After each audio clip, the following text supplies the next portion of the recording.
Hey guys, how's it going? Back at you with another video.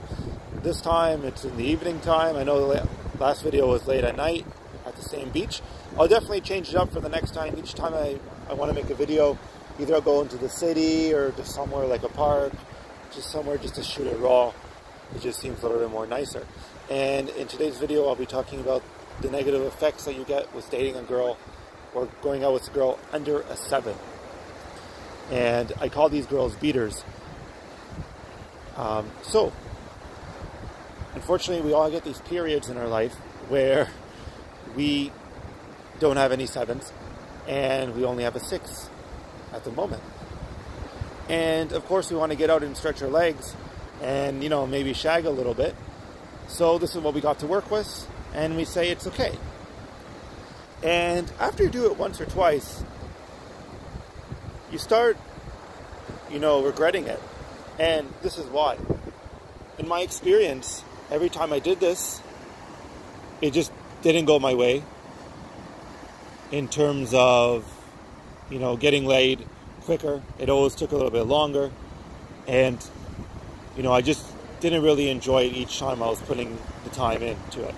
Now, you set up a date with some, and for some particular reason, it's really hard to get these girls to get on a date with. Not in terms of getting them, in terms of planning, because they don't know their schedule. I mean, it will work eventually, but that you have to, first of all, you have to get to the schedule of when they can, when they can't.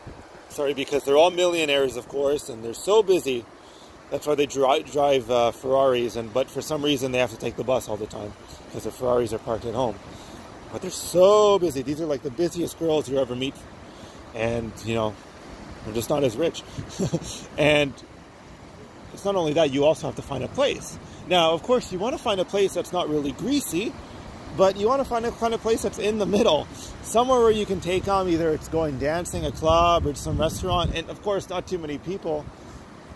And what I'm going to explain next is why. And of course, the money part as well. You don't want to spend too much money on your beater. Now, you go to pick them up, and they come into my car. And they don't dress date-like. And what I mean by date-like, they don't have the nicest jeans, they don't have the nicest jacket. And I'm not saying it has to be something fancy, because you could find women's clothes anywhere. It's a dime a dozen nowadays, and it's so cheap. I mean, a girl can get something from H&M, and it can look like a $200 dress, provided that she's actually hot. But you know what I mean, plus or minus. And they definitely give you the vibe of they put no effort into it. And of course, I don't dress in a suit for them. I don't dress with a blouse. I just dress with a nice t-shirt, jeans, a nice jacket if it's winter, and some dress shoes, which is pretty standard, which is actually good nowadays compared to what the trendies dress like. And you know, that's the first problem you see when they get in the car. And then of course, you also see another problem. They have no makeup on, or if they do, it's barely any. And it's like the ugliest girls feel like they need to put on the least makeup, and the hottest girls put on the most makeup. And it's like, you know, you're just looking at them. It's like, really? And then you go to the restaurant, and then you start to see the other couples. You see a guy who's a 4 going out with a 7, and you see this everywhere in the restaurant, and then you just get embarrassed, and you say, wow, we're in a public place, because unfortunately I have to go public, and you just start regretting right there and then. And it's like I regretted a few times right now. So, from calling them and setting up, for them actually picking them up, and now bringing them to the restaurant. But I say, of course, you know, we have to go through this, and, you know, I was the one who wanted to stretch my legs, and go for a walk, and shag a little bit. So, you know, after we're doing that, you know, I do pay, and I am the one who pays on the first date. And I always try to give them the vibe that they also have to kind of split it. And, you know, unfortunately, the beaters, they're queens, apparently. And, you know, apparently you have to pay for the queen, but they're nothing like it. Now, to drift off for a second, when it comes to paying for a girl, if she's actually hot, if she's actually, like, nice, if she's actually dressed like a girl, and she's actually looks nice, then it's okay. Because she took the time to dress up for you and look good for you.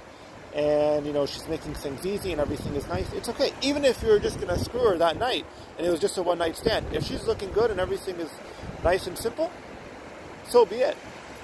Even the second time maybe.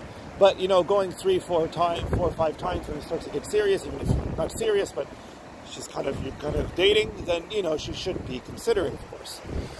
Now, going back to the beater part. Then I say to myself, after the night, what else is next? So if it's going to take me, do I have to do it a few more times, this and that? And either way, I get it done, I bang them, and that's it. Now, after I'm done doing that, I start to think about it, and I'm like, wow, you did all this for a 6, and even if you didn't do all this for a 6, you still feel like shit. Because in the end of the day, it's our nature to actually get something hot, right? Something 7 and up, more or less, plus or minus. So, sorry for that if there's any noise in the background, just doing some work. So just the point of the story is that, if you're going out with girls that are under a 7, you will get the negative effects, especially when you see it in your atmosphere and your environment of other guys who are way less than you, not as good looking as you, going out with hotter girls. And then you start to say, okay, you know what, this is affecting me, it pisses me off more. It gives me less motivation to go out there and actually find something better, and it can completely slow your day down. Some people are different. Maybe you can get a bang from a 6 and move on, but if you start to think about it, it really, really gets annoying, especially that you have to go through the whole routine with it, the casual dating routine. And just point being, if it affects you, then stop and just focus on getting asylum. Thank you.